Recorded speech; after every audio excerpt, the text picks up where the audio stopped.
Hi everybody, this is Matthew Poes with Poes Acoustics, and in this video I'm going to talk about a topic that I was just talking to Gene Delasella about this, and I think he did a video on it too, so we'll see how that goes. But this is my take on the concept, and that is the importance of, we'll call it wide bandwidth, but really bass in the overall perception of a system.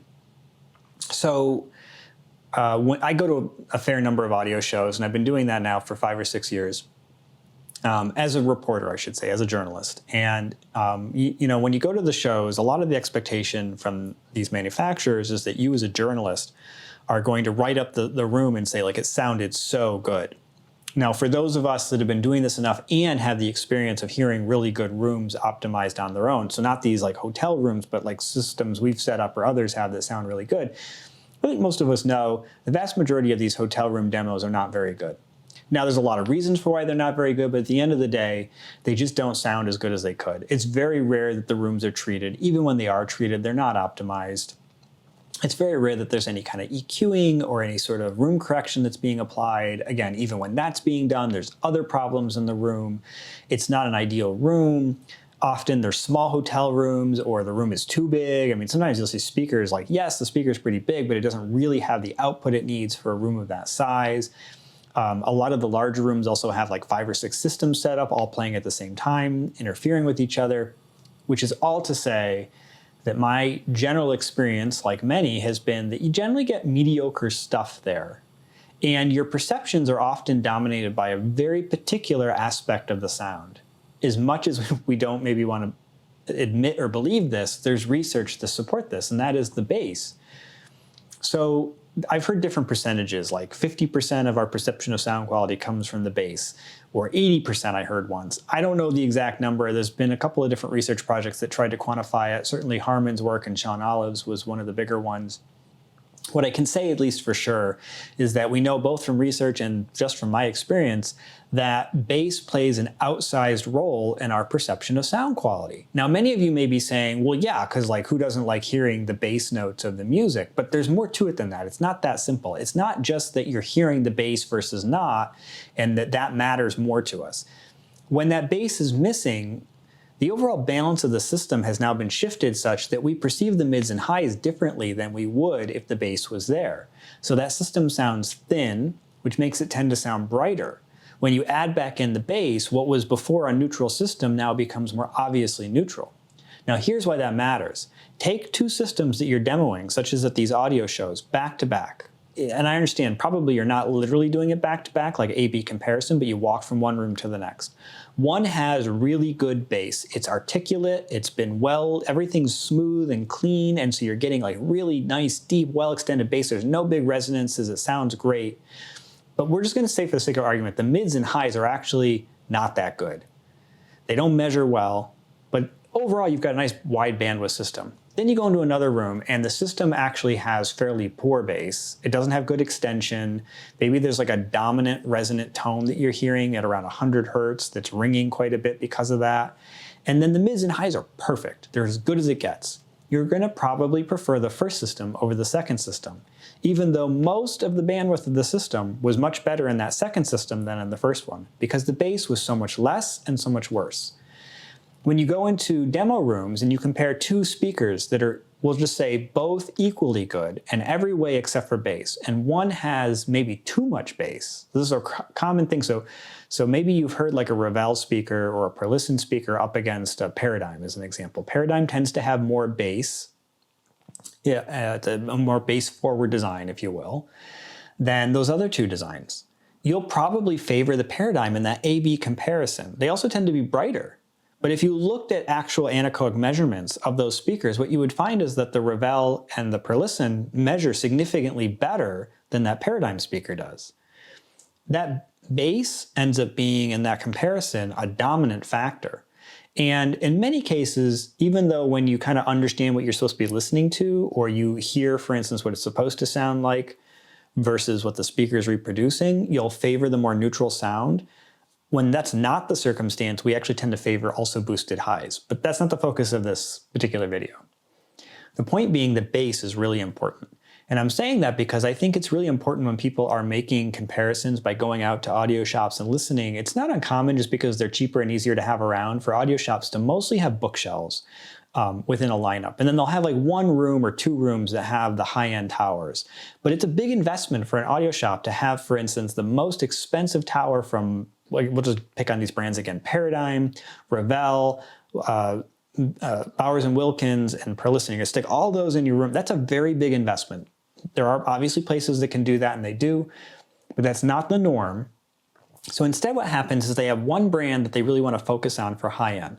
That's the one that they're going to have the top-of-line towers, or maybe second to top-line towers, in one of their demo rooms. And then in other demo rooms, they're just going to have bookshelves. They're a lot cheaper. They know they're going to sell more of those. And you may go back and forth, and it could be that the bookshelf is really a better speaker than that top-of-line tower. But because the bookshelf has so little bass, you can't tell. So I often encourage dealers to add a subwoofer to those bookshelves. And they're always like, no, no, no, because then you can't really hear what the bookshelf can do. And I hear people, they'll say in the comments to these videos something like that too, or you'll see it in forums. But I don't really think that's an accurate way of describing it, because the bass performance of a bookshelf or a monitor, or even a tower that just doesn't have as much bass output, is really inconsequential. It doesn't really matter, because no matter what, when you add in subwoofers, you can make it ultimately be a lot better. Now, if what you're looking for is a tower that has all the bass you need and you don't want subwoofers, sure, okay, then that's not a fair comparison, and you absolutely should do that. But that isn't what I think an ideal system should be composed of. In my opinion, the ideal system actually should have subwoofers. It's very rare that the place that we would put towers, or bookshelves, or any speaker for that matter, that optimizes their response in the room and gives us the best imaging, is going to be optimal for bass. Realistically, corners of a room are a really good place to put subwoofers. They do cause more modes in the room to be excited by doing that, but it doesn't really matter, because when you've got especially multiple subwoofers, you can EQ that out. Or if that isn't the route you're going, you could go, for instance, with the quarter wavelength point. So there's a quarter point in the room that tends to be, for a particular set of width modes, a velocity minimum. So you can put the subwoofers right there up against the wall. Now, by putting them against the wall, you get rid of the front wall SBIR effect, which is really good. By putting them in at that precise location, you don't excite any of those width modes. You still excite some width modes, but you don't excite those width modes anymore. And so by doing that, you could run those as stereo subwoofers, and while you're not going to get a big boost of bass, you do get some wall reinforcement. You get no SBIR problems from the front wall. You get SBIR problems from other walls, but not the front wall. And you get an overall better response shape. So like if you're looking for stereo bass, that's actually a route I probably would take if that's really what was important to you. If you want straight up bass optimization for the best possible sound though, and not getting into the fancy new room correction approaches, I would probably be putting subwoofers in all four corners, optimizing them, and then aligning them perfectly with the main speakers so that you get a really good integration with the right overall target room curve shape. The reason I would do that is that that to me is going to give me the best, smoothest bass response that you could get of any of the different speaker approaches. Just putting a tower in a room without subwoofers can never equal what you could achieve doing that. You'd have to be really, really lucky, or you would have to have treated the room with a really large number of acoustic treatments, including a very, very large number of bass traps. And it's just very rare that people have done that. There certainly are people. I know Ethan recently got on one of my channels and made some comments, and he and I actually need to get in and have a nice discussion on Gene's channel around all these things. But I know like he has a room with a lot of bass traps in it, so he probably could get away with that and see a pretty good response. That's just not true of most people. I find it very rare that I can convince most people to do that. And so ultimately you can get a better result with the subwoofers like that. The other part of it, of course, being subwoofers typically are more optimized for bass than those speakers. There are speakers with subs built in, but even so, a lot of the subwoofers built into those towers are just not as capable as a good external subwoofer would be.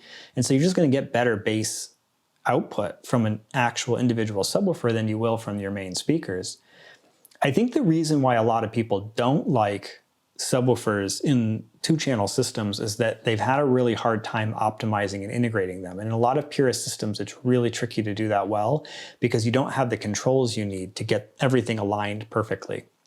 It's also rare that people can go in and do all the measurements they need to be able to make sure everything's aligning just right.